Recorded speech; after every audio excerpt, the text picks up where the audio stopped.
আসসালামু আলাইকুম ওরহমতুল্লাহি তাআলা ওয়া বারাকাতুহু। আলহামদুলিল্লাহ ওয়াসসালাতু ওয়াসসালামু আলা আশরাফিল আম্বিয়া ওয়াল মুরসালিন মুহাম্মদ সাল্লাল্লাহু আলাইহি ওয়াসাল্লাম ওয়া আলা আলিহি ওয়া আসহাবিহি আজমাইন, আম্মা বা'দ। প্রিয় মুসলিম ভাই ও বোনেরা, আজকে আমি আলোচনা করব আশুরার দিন সম্পর্কে, অর্থাৎ মুহররম মাসের 10 তারিখ। এই দিনটি ইসলামী ইতিহাসে যেমন গুরুত্বপূর্ণ তেমনি অনেক শিক্ষা ও নসিহতের বাহক। আল্লাহ তাআলা পবিত্র কোরআনুল কারিমে বলেছেন, ইন্না ইদ্দাতাশ শুহুরি ইনদাল্লাহি 12 শাহরান ফি কিতাবিল্লাহ ইয়াউমু খালকুস সামাওয়াতি ওয়াল আরদ মিনহা আরবাআতান হুরুম। এই আয়াতের অর্থ বলার আগে আমি একটু কিছু বলে নেই। চ্যানেলে যারা নতুন আছেন তারা অবশ্যই সাবস্ক্রাইব করে আমাদের পাশে থাকবেন এবং লাইক কমেন্ট শেয়ার করতে ভুলবেন না। এই আয়াতের অর্থ হলো, নিশ্চয় আল্লাহর নিকট মাসের সংখ্যা 12টি। আল্লাহর কিতাবে যেদিন তিনি আকাশমণ্ডলী এবং পৃথিবী সৃষ্টি করেছেন সেই তন্মধ্যে 4টি সম্মানিত মাস। এই 4টি মাস হচ্ছে মুহররম, রমাদান, জিলকদ এবং জিলহজ। রাসূলুল্লাহ সাল্লাল্লাহু আলাইহি সাল্লাম হিজরতের পর ইসলামী ইতিহাসে এই আশুরার তাৎপর্য কি এটা শুনে নিন। রাসূলুল্লাহ সাল্লাল্লাহু আলাইহি সাল্লাম হিজরতের পর মদিনায় এসে দেখেন ইহুদিরা আশুরার দিন রোজা রাখে। তিনি জিজ্ঞেস করলেন তাদেরকে, এই দিনটিতে তারা কেন রোজা রাখে? ইহুদিরা বলল, এই দিনটিতে আল্লাহ তাআলা মুসা আলাইহিস সালামকে ফিরআউন থেকে রক্ষা করেছিলেন, এজন্য আমরা এই দিনে রোজা রাখি। সহিহ বুখারী হাদিস নম্বর 2004। তখন রাসূলুল্লাহ সাল্লাল্লাহু আলাইহি ওয়াসাল্লাম বলেন, নাহনু আহাক্কু বিমুসা মিনকুম, নিশ্চয়ই মুসার সাথে আমাদের অধিক হক রয়েছে। আশুরার দিনের রোজা রাখার ফজিলত। এখন এই দিন আমরা কেন রোজা রাখবো, বা এই দিন এবং 9 তারিখে আমরা কেন রোজা রাখবো সেটা জেনে নিই। রাসূলুল্লাহ সাল্লাল্লাহু আলাইহি ওয়াসাল্লাম বলেন, সিয়ামু ইয়াউমি আশুরা আহতাসিবু আলাল্লাহ আন ইউকাফফিরা সানাতা আল্লাতী ক্বাবলা। আশুরার দিনের রোজা আমি আশা করি আল্লাহ তাআলা এর দ্বারা আগের 1 বছরের গুনাহসমূহ ক্ষমা করে দেবেন। সহিহ মুসলিম হাদিস নম্বর 1162। তবে তিনি বলেছেন, যদি কেউ নবম অর্থাৎ তাসুআ ও দশম অর্থাৎ আশুরা উভয় দিন রোজা রাখে, তাহলে ইহুদিদের বিরোধিতা করা হয়, কারণ ইহুদিরা শুধু একদিন আশুরার দিনে রোজা রাখতো 10 তারিখে। এখন এই আশুরা কোন শব্দ থেকে এসেছে? আশুরা শব্দটি এসেছে আরবি আশির থেকে, যার অর্থ হলো দশম, অর্থাৎ মুহররম মাসের 10 তারিখ। এটি একটি ইসলামিক ও গুরুত্বপূর্ণ দিন। আশুরার দিনে অনেক ঐতিহাসিক ঘটনা সংঘটিত হয়েছে আল্লাহর নবী রাসূলদের। এর মধ্যে কিছু ঘটনা হলো, নবী নূহ আলাইহিস সালাম এর নৌকা জুদি পর্বতে স্থির হয়। ইবনে আব্বাস রাদিয়াল্লাহু তাআলা আনহু বলেন, ইস্তাউতু সাফিনাতু নূহান আলাল জুদি ফি ইয়াউমি আশুরা।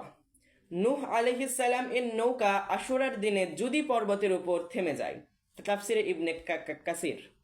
নবী মুসা আলাইহিস সালাম ও বনি ইসরাইল মুক্তি পায় ফিরআউনের হাত থেকে। হাদিসে এসেছে, হাদা ইয়ামু আনজিল্লাহু ফিহি মুসা ওয়া কওমাহু ওয়া আগরাকা ফিরআউনা ওয়া কওমাহু। এই দিন আল্লাহ মুসা ও তার কওমকে মুক্তি দেন এবং ফিরআউন ও তার কওমকে ডুবিয়ে দেন। নবী আইয়ুব আলাইহিস সালাম, এই দিনে আরো অনেক নবী রাসূলের ঘটনা সংঘটিত হয়।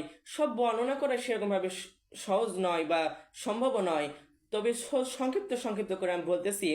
এই দিনে নবী আইয়ুব আলাইহিস সালাম এর রোগ থেকে মুক্তি পান। নবী ইউনুস আলাইহিস সালাম মাছের পেট থেকে মুক্তি পান। নবী ইব্রাহিম আলাইহিস সালামকে আগুন থেকে মুক্তি দেওয়া হয়, যেটা লাগানো হয়েছিল। এইসব ঘটনা ইবনে কাসির, আল বিদায়া, ওমান নিহায়া ও অন্যান্য ইতিহাস গ্রন্থে বর্ণিত রয়েছে। সর্বশেষে অর্থাৎ হিজরি সন 61 সালে 10 মুহররম তারিখে কারবালার প্রান্তরে রাসূল সাল্লাল্লাহু আলাইহি ওয়াসাল্লামের দৌহিত্র ইমাম হুসাইন রাদিয়াল্লাহু তাআলা আনহু শহীদ হন। এই ঘটনা ইতিহাসের এক বেদনাদায়ক অধ্যায়। তবে এই দিনকে শুধুমাত্র শোক ও মাতমের দিন বানানো ইসলামের শিক্ষা নয়, বরং এই দিন রোজা রাখা, নফল ইবাদত করা, সওয়াব অর্জনের দিন। এখন আমরা এই দিনে কি করব? আমাদের করণীয় কি? এই দিনে আমরা রোজা রাখবো 9 অথবা 10 তারিখে বা 10 এবং 11 তারিখে। বেশি বেশি নফল সালাত আদায় করব, আমরা দিনে রাখবো সাওম এবং রাতে করব সালাত আদায়। তওবা করব আল্লাহর কাছে যেন আমাদের সকল গুনাহ আল্লাহ তাআলা মাফ করে দেন। দোয়া করব, ইস্তেগফার করব, বেশি বেশি দান সদকা করব। হালাল পন্থায় পরিবারে খাদ্য ও খরচ বাড়ানো হাদিসে এর ফজিলত এসেছে। হালাল অনুযায়ী পরিবারে খাদ্য ও খরচ বাড়ানো। এখন এই দিনে কি কি করা যাবে না এটা বলতে দিচ্ছি, যে এই দিনে শোক মাতম করা যাবে না। হযরত হুসাইন রাদিয়াল্লাহু আনহু এর কথা শুনে বা কথা স্মরণ করে শোক মাতম করা যাবে না, বুক পেটানো যাবে না, রক্ত বের করা যাবে না, রক্তক্ষরণ করা যাবে না, আশুরাকে নির্দিষ্টভাবে নতুন বছর উদযাপন করা যাবে না।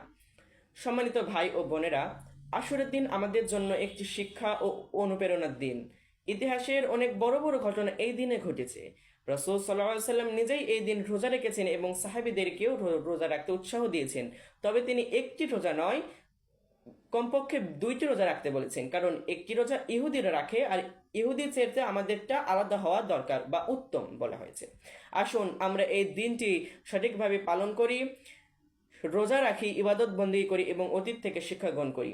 প্রিয় মুসলিম ও ভাই বোনেরা, আমি এই চ্যানেলটি নতুন খুলেছি। আপনারা জানেন এই চ্যানেলে কিছু কিছু ইসলামিক ছাড়া হয়। সামনে যদি আরও আপনারা এরকম ভিডিও পেতে চান তাহলে অবশ্যই চ্যানেলকে সাবস্ক্রাইব করবেন, আমার পাশে থাকবেন, আমাকে সাপোর্ট করবেন, লাইক কমেন্ট শেয়ার ইত্যাদি করবেন। এবং এরকম আরও ভিডিও পেতে চাইলে সবসময় আমাদের সাথে কানেক্ট থাকবেন। আমাদের চ্যানেলের নাম হলো এমডি মুরসালিন ইসলাম, যেটার জিমেল হলো মাবিয়া খাতুন নামে আছে আর কি। হ্যাঁ, ওইটাই আপনারা করবেন ইনশাল্লাহ। তো আপনারা এই আমি যেই আশুরার দিনটি একটু বর্ণনা করলাম ছোটভাবে, এটা আপনারা সবাই পালন করার জন্য চেষ্টা করবেন এবং আমাকে সাপোর্ট করবেন। সবাই ভালো থাকবেন। আবার বিদায় নিচ্ছি, দেখা হবে পরবর্তী ভিডিওতে। আসসালামু আলাইকুম ওয়া রাহমাতুল্লাহি তাআলা ওয়া বারাকাতুহু।